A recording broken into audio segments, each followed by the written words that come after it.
Kung matupad natin, hindi maganda. Pero importante, meron tayong lote.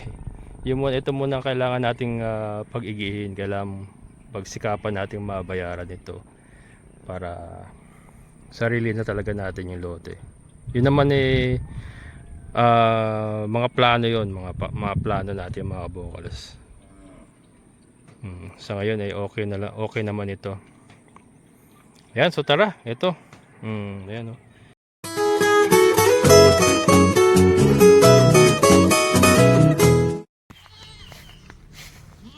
Gaganda ng anak nung kambing ni Tata Pabling mga kabokals oh.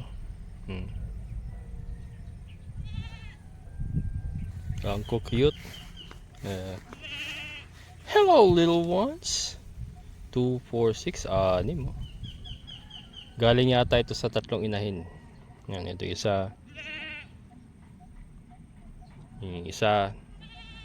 Ay, nakasuga lang yung mga kabokals. Sinusuga lang ni Tata Pabling yan. Tagaroon yun sa taas, si Tata Pabling dun sa taas. Mga dati nagtatanim dito, mga old tenant. Ito yata yung barako. Palabas ako eh. Bili tayong supplies.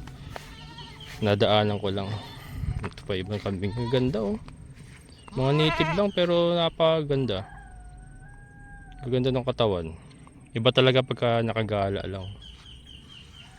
Marami pa yan eh. Ano ba sa iba yung iba? Nasa galaan. Sagana sa sa damo ngayon.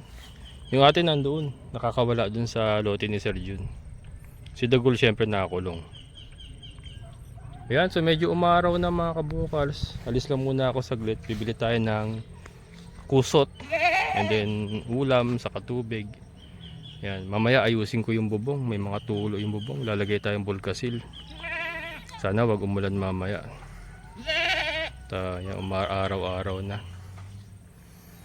Kaya makalalabas na tayo. Ayan. Hello little ones. Kaganda oh. Kaganda. Maganda talaga tignan pagka madami yung kambing. Kahit native lang na. Pero hindi. Mahaba yung tenga mga kabukals. Ibig sabihin upgraded na ito. May mga lahi na to. Kasi bagsak yung tenga nito eh.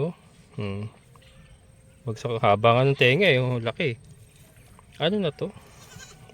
May mga lahi na rin talaga ito. Ang ganda nito. Ang ganda nun Ayan. Magagawa din natin yan sa ating mga kambing. Maparami din natin ng ganyan. Dalawa anak niya. Kamukha niya anak niya oh. Ang galing.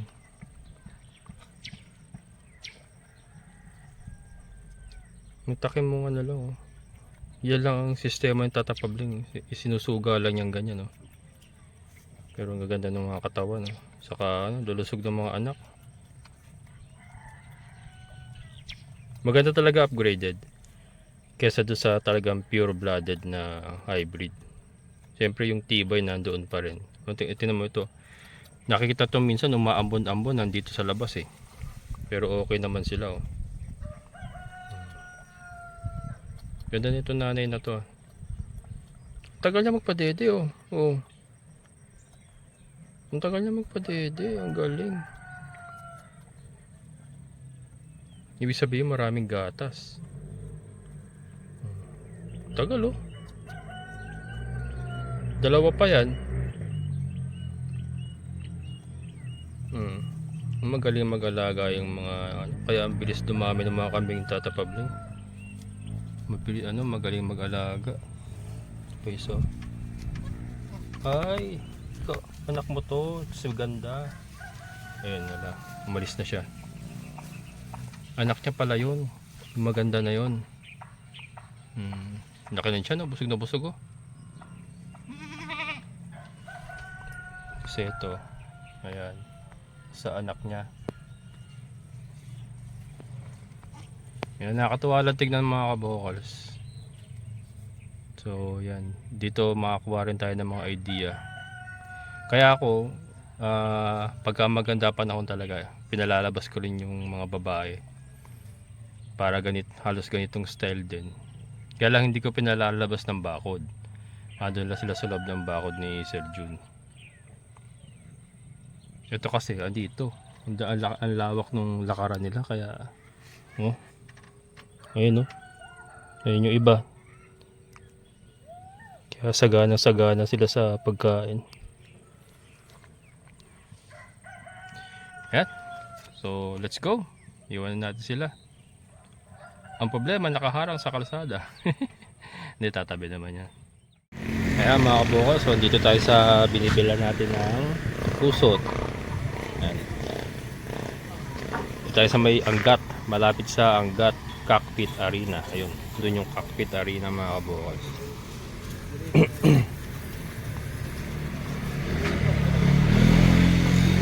Ayun.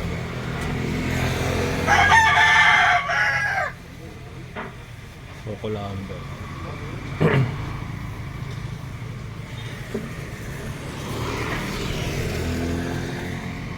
Dami na kulamba, oh.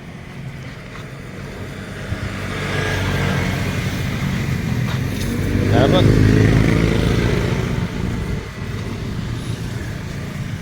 Tuyo yan, boss? Tuyo ano? Hindi mo nabasa, no?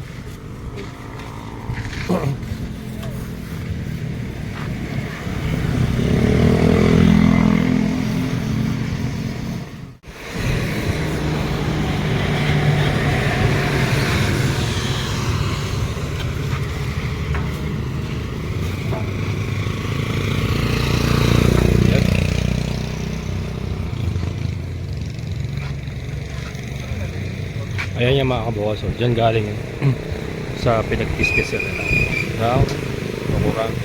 Yung ginagawa nilang mga 2x3, 2x2, yun so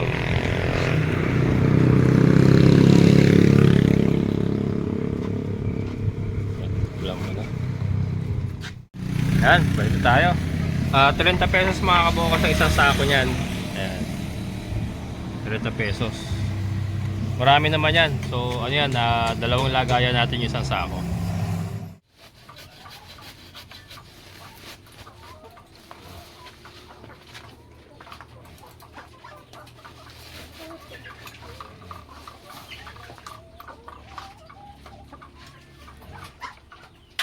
Ayan. So doon po sa mga hindi nakakaalam, kaya po tayo bumibili ng kusot kasi ipinang sasapin natin sa pupo ng ating mga layers sa mga decal brown para hindi mag-amoy.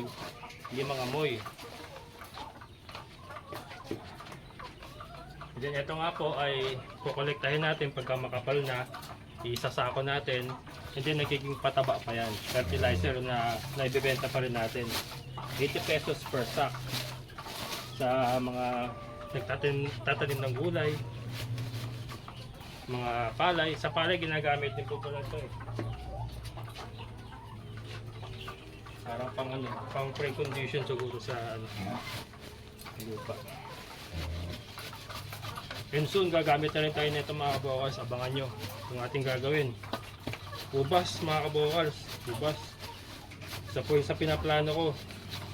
Papasukin natin ang industriya ng pag-uubas.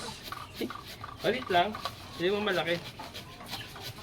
Malit lang. Susubok lang muna tayo mga kabokals, subok lang. And kakaiba yung gagawin natin, abangan nyo. Hindi siya yung ordinaryong ubasan.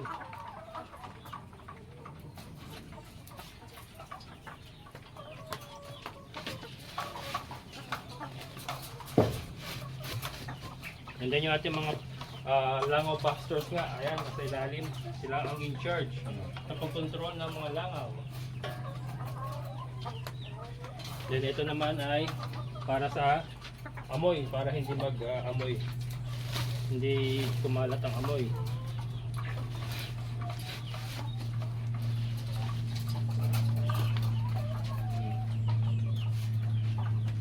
Yun.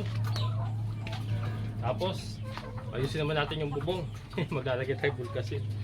Ang daming butas eh.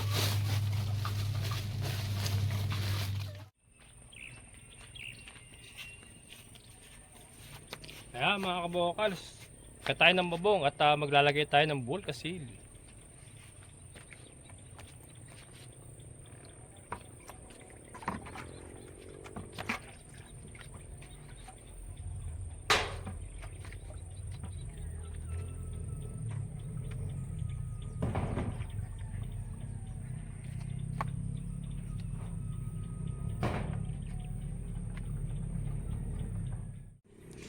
Ayan mga kabokals, ang ating view from the roof.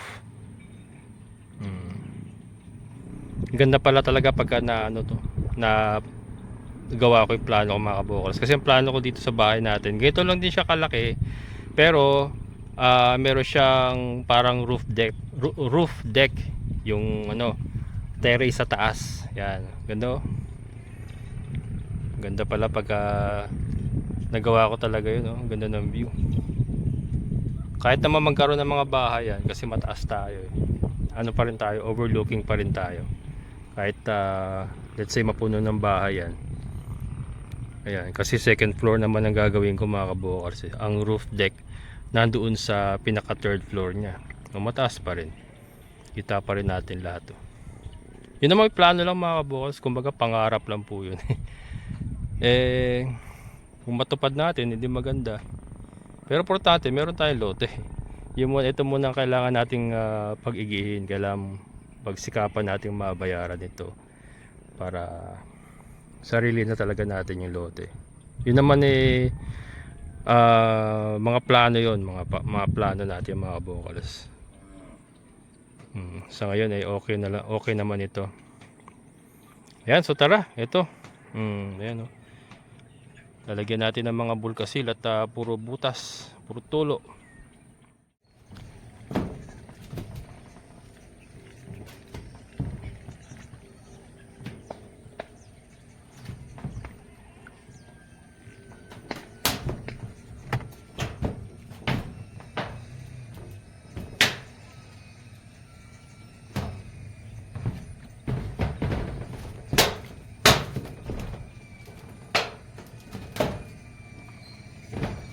Bukals Farmer, kwento ng iyong buhay.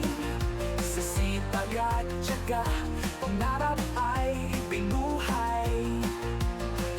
Kahit anong mulos, ika'y nagpatuloy. Farm mo ngayon, tagumpay na tunay na dumaloy. Nag-umpisa sa manok, Decal Brown at Rhode Island. Itlog na ng itlog, biyaya'y dumaloy sa tahanan. Munting farm na inayos mula sa pawis at pagsisikap. Ang bawat hakbang naging daan sa unti-unting pag-angat. May kambing sa sulok, si Dagul ang bida sa bawat vlog niya'y hatid sa yan inspirasyon ang nagla sa San Rafael. Ngayon farm na buno ng kulay kahit maliit, ito'y tahanan ng pangarap na tunay. Kabokals Farmer, kwento ng iyong buhay. Sa sipag at tiyaga, pangarap ay binuhay. Kahit anong mulos, ika'y nagpatuloy. Farm mo ngayon, tagumpay na tunay na dumaloy. Sa bawat hamon, sinagot ng lakas ng loob. Pananalig sa Diyos ang naging pinakamalaking sandata. Mga manok, kambing at dagul na laging kasama. Farm na simple ngunit puno ng pag-asa. Kabokals Farmer, inspirasyon ng madla. Sa hirap at tagumpay, lakas mo'y nadama. Kwento mo'y patunay sa sipag at kasal. Pangarap ay makakamtan, tagumpay ay magtatagal.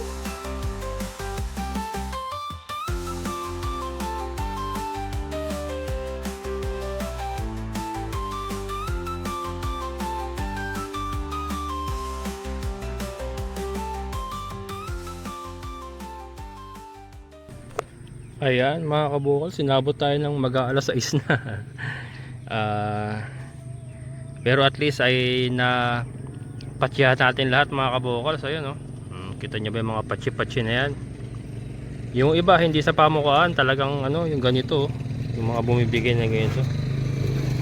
Ayan. Kaya ayan. So Kuya Greg oh. Ayan, so eto, lalagyan ko ng ano to mga kabokals, yero pahabang ganyan. Yung yero bibiyakin ko sa gitna para mas ano siya, committed. Yan, para magsakto siya rito sa pamakuan. Para yung angge hindi masyadong tatama sa ating dingding. Yan. So yan pong susunod na gagawin ko. Pero at least ito ay nalagyan ko na ng Bulkasil. Hopefully wala nang tumulo. Yan. Wala na ba?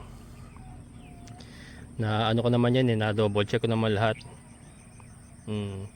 Isa kasi sa importanteng ano yan mga kabukals, lalo na ngayon magtatag-ulan na. Siyempre kailangan komportable tayo sa loob ng bahay. Mahirap yung may tumutulo. Kasagsagan ng ulan, may tumutulo. Ayan. So yan, magpapakain pa ako natin mga alaga. And si Basha, ibibigay natin kay Kanor pa lang ngayon. Kasi standing heat na siya. Ayan. Nandito pa ba? Sige nga.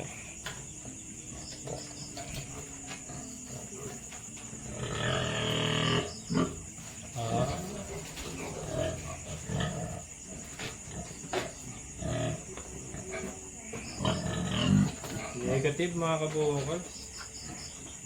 Ba't ganun? Isang araw ka lang umungol. Hindi ka ba talaga? Wala. Negative mga kabukal. Saka napansin ko kasi sa niya, chikipay niya, hindi naman masyado namaga. Pero nag-uungol-ungol siya nung isang araw. Siguro lang, nadadala lang siya ng kanyang emosyon. Wala yun. Negative eh. Dapat yan, hindi papalagyan. Wala, negative mga kabukas. Ayan. Can you see me? Ayan mga kabukas, so gabi na. Alas 8 na, pero tapos na lahat ng mga gawain natin. Ito yung last natin. Teka, lalabas muna ako.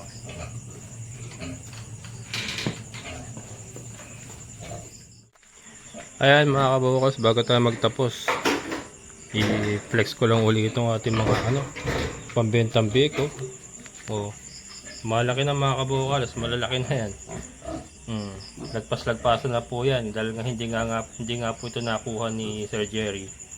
Yung isa luckily nakuha ni Ma'am Irene. Kaya lang itong dalawang to lumalaki na. Dalawang babae po yan, breeding materials, maganda po yan, buhay ang suso.